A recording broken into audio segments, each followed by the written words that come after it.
When a man is truly thinking about you all day, it doesn't show up as dramatic declarations or constant verbal reminders. It shows up in something far more reliable: consistency. People often assume that deep interest is loud, that in reality, it's structured through behavior that doesn't fluctuate without reason. A man who is genuinely mentally occupied with someone will not behave in unpredictable cycles of extreme attention followed by complete silence. Instead, his actions stabilize. He stays in touch in a way that feels natural, not forced or calculated. This kind of consistency is important because attention is limited. A man does not distribute equal mental energy to everyone in his life. When someone becomes a regular part of his thoughts, his behavior adjusts around that presence. He doesn't need reminders to engage because engagement becomes part of his routine thinking. Even in busy periods, there is still a steady thread of communication or acknowledgement, even if it's simple, sincere. What makes this meaningful is not intensity, but reliability.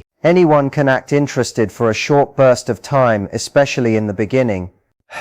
But sustained consistency requires internal priority. It means you are not a temporary curiosity, but a recurring thought. That doesn't always mean constant messaging. It means you are not forgotten when life gets noisy. The biggest indicator here is emotional steadiness. When someone is thinking about you often, you don't feel like you are starting over each time you interact. There is continuity in the way they show up, which quietly reflects where their attention naturally returns.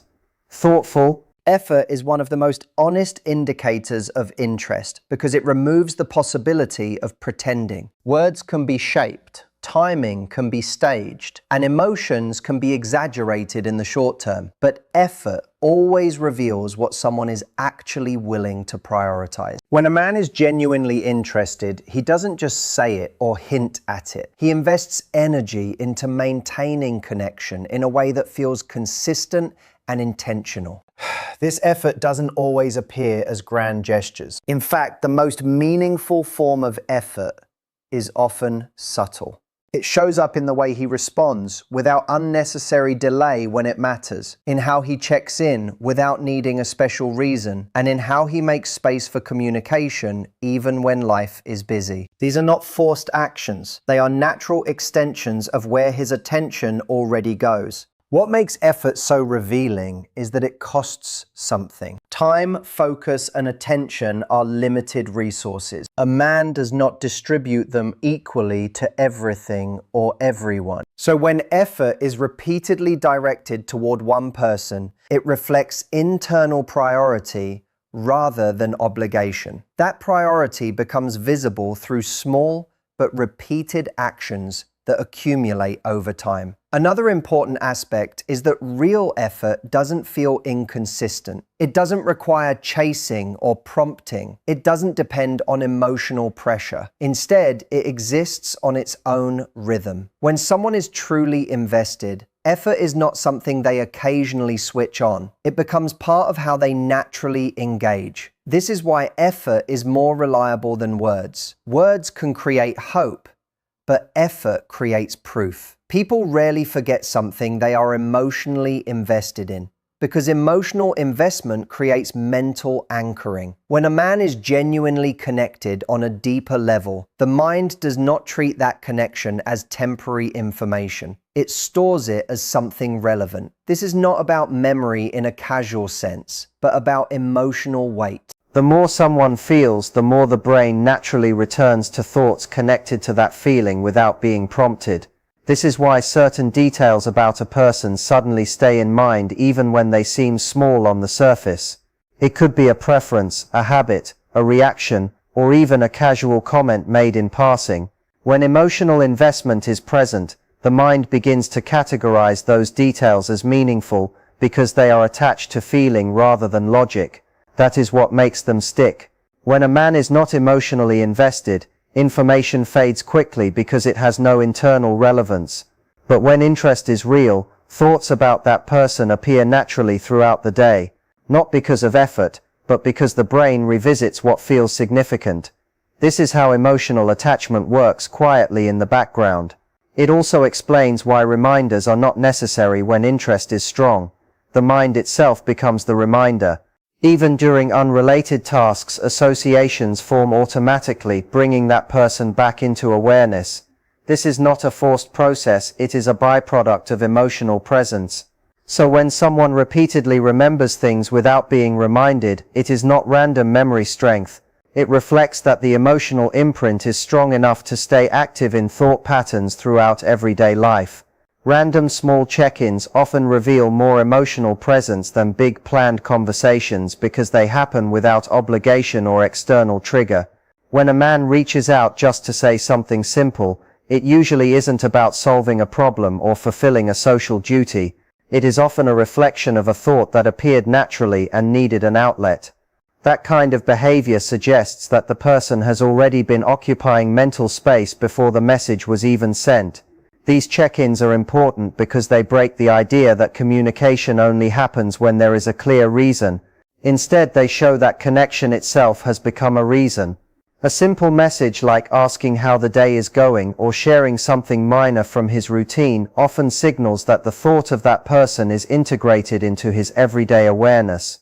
It doesn't feel scheduled, it feels instinctive. What makes this meaningful is that it happens in moments that are not strategically important.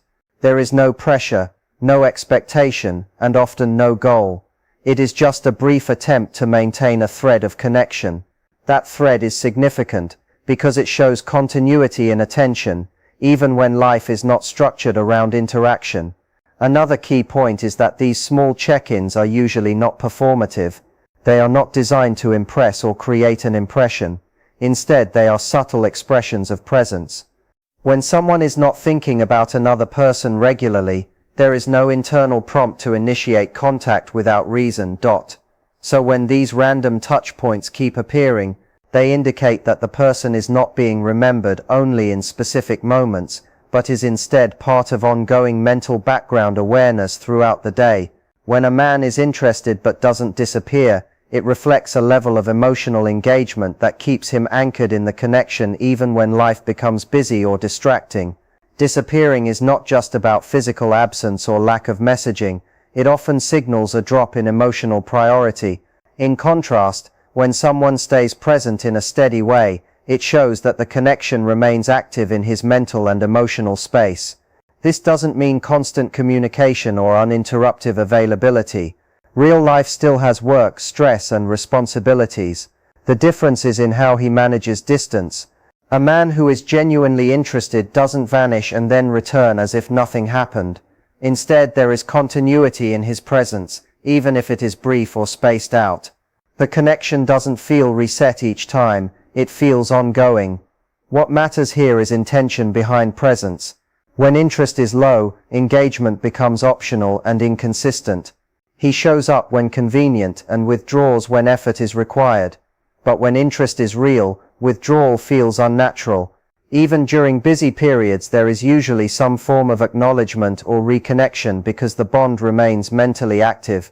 This also shows emotional responsibility. Staying present doesn't always mean being perfect at communication. It means not letting silence become the default state. There is a difference between needing space and emotionally disconnecting. A man who values the connection will adjust his behavior to maintain a thread of continuity, even if minimal. So instead of sudden silence followed by re-entry, you see a pattern of return. That return is the key indicator that the connection is still being carried in thought rather than left behind.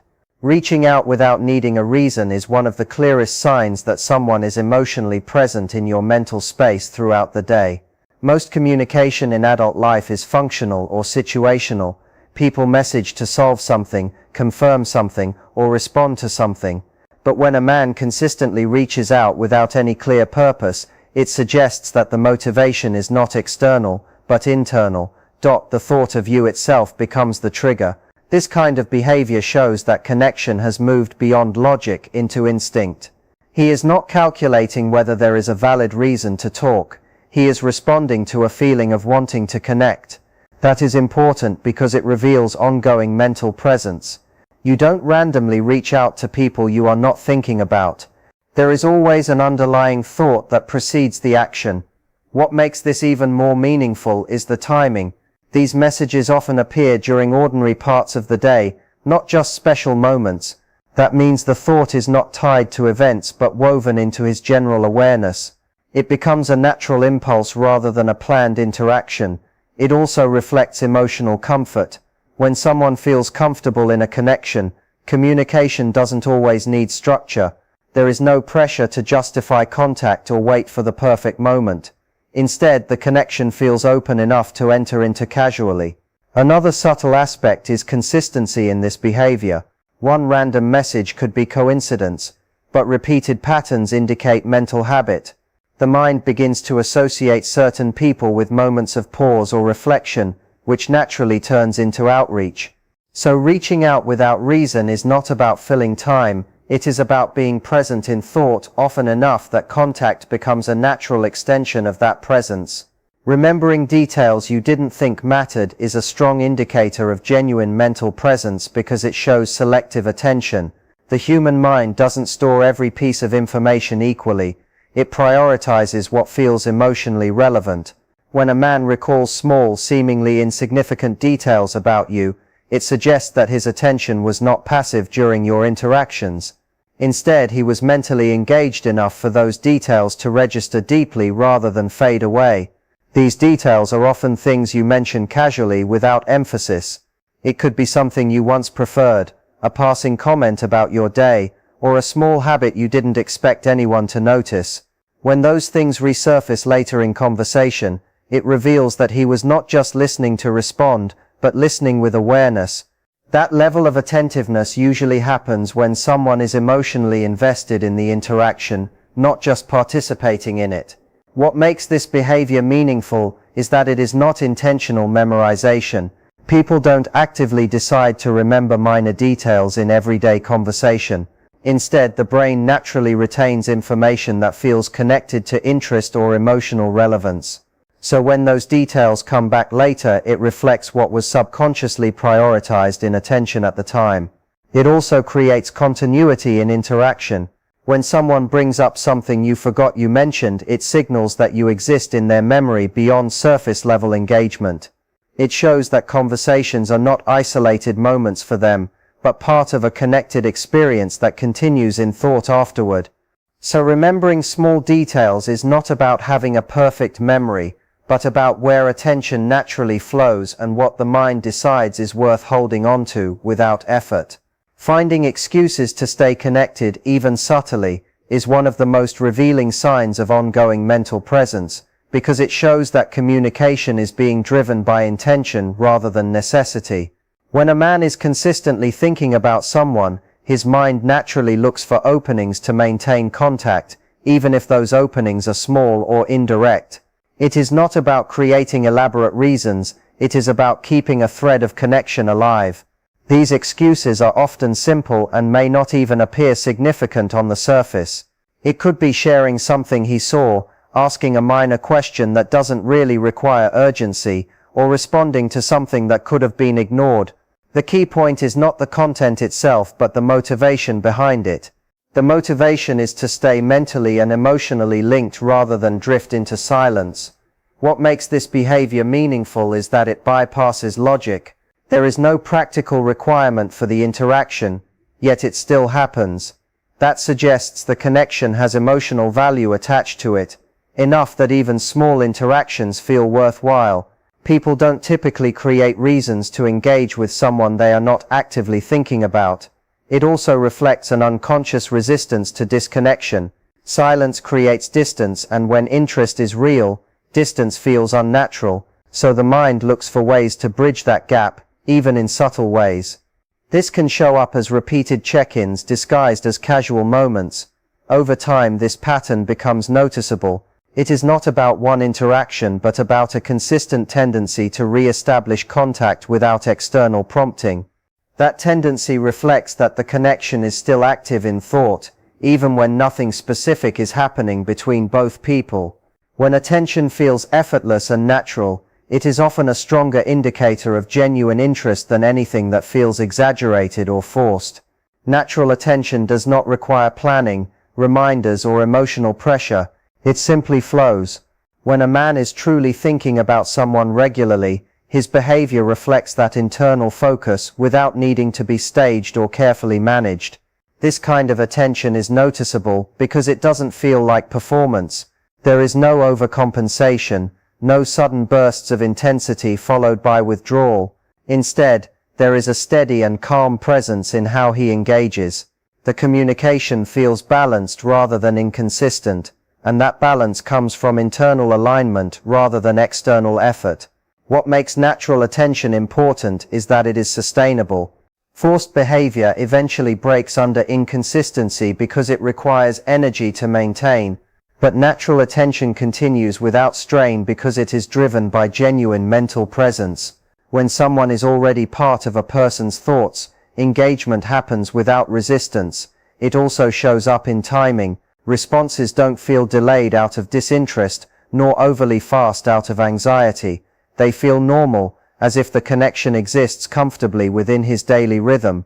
That ease is a strong indicator that the person is not being prioritized through effort alone, but through thought that exists in the background. Another important aspect is emotional tone. Natural attention doesn't fluctuate dramatically. It remains relatively steady, even when life circumstances change. That stability reflects that the connection is not situational but integrated into regular awareness. So when attention feels easy, unforced and consistent, it is often because the person is not trying to remember or maintain interest. They are simply acting from a place where interest already exists internally. Prioritizing response even in a busy life is one of the clearest indicators that someone is mentally keeping you in their active awareness. Everyone has competing demands, work, responsibilities, distractions, and personal stress, so attention naturally gets divided. When a man still makes space to respond in a timely and thoughtful way, it shows that the connection is not sitting at the bottom of his mental list.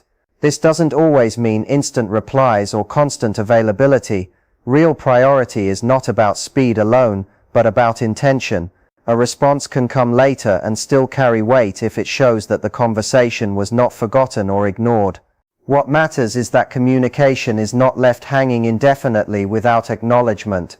That sense of follow-through reflects internal importance.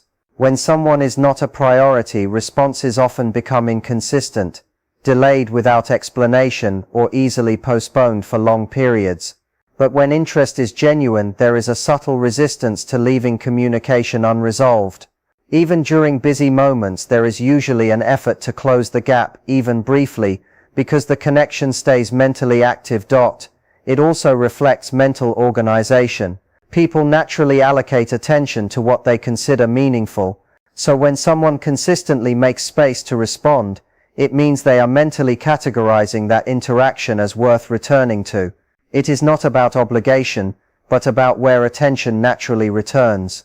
Another important detail is emotional accountability. Prioritizing response signals that the connection is respected enough not to be left in silence without reason. That respect creates continuity in interaction, even when life is chaotic. So prioritizing response is not about being constantly available, but about showing through behavior that the connection is still held in active thought despite competing demands. Emotional presence often appears before words do, which is why it can be a more accurate reflection of genuine interest than verbal expression. A man can say very little, yet still be emotionally engaged in a way that is noticeable through his behavior, timing, and consistency. This presence is not something that is announced, it is something that is felt through patterns of interaction. When emotional presence is strong, there is a sense of continuity in how someone shows up. The energy feels stable rather than unpredictable. Even without long conversations or explicit declarations, there is a recognizable thread of engagement that doesn't disappear completely between interactions. That thread is what signals that attention is still active in the background. What makes emotional presence distinct is that it exists beneath surface communication. Words can be controlled, edited, or delayed, but emotional presence tends to leak through small actions. It can appear in the way someone checks in, the way they respond with care, or even the way they return after silence without acting detached or indifferent. Another important aspect is responsiveness to emotional tone. When someone is emotionally present, they don't just respond to messages, they respond to energy. They notice shifts in mood, subtle cues, and changes in interaction patterns, even when nothing is directly said about them. That level of awareness shows that engagement is not superficial. Emotional presence also creates a sense of familiarity over time. Conversations don't feel disconnected or restarted each time. They feel like they continue from where they left off internally. So emotional presence is less about what is said and more about the steady awareness that remains active even when communication is not happening. Overthinking tends to dominate when there is uncertainty, because the mind tries to fill gaps with assumptions, predictions, and constant analysis. But when genuine interest is present and stable, that mental noise is often replaced by action. Instead of sitting in doubt or second-guessing every interaction, a man who is truly engaged tends to move in a more direct and natural way. Action becomes the clearer language because it reduces ambiguity. Rather than repeatedly analyzing what something meant, he responds to it. Rather than replaying conversations internally for meaning, he continues the interaction. This shift from internal questioning to external doing is a key indicator that emotional direction is clear rather than confused. When interest is uncertain, behavior becomes hesitant. There is a tendency to pause, delay, or mentally rehearse outcomes before engaging. But when interest is real, that hesitation weakens because the connection feels internally justified. The mind no longer needs to constantly evaluate whether to act, because the desire to engage is already established. Another important aspect is consistency in follow-through. Action does not remain theoretical. Messages are sent, plans are made, and communication continues without excessive delay caused by doubt. This creates momentum in interaction, where engagement builds rather than stalls. It also reflects emotional clarity. When someone is not confused about how they feel, they don't spend as much time analyzing every detail. Instead, they act from a more instinctive place, where connection feels straightforward rather than complicated. So when overthinking is replaced by action, it usually signals that interest has moved from uncertainty into a more grounded and stable form of emotional involvement.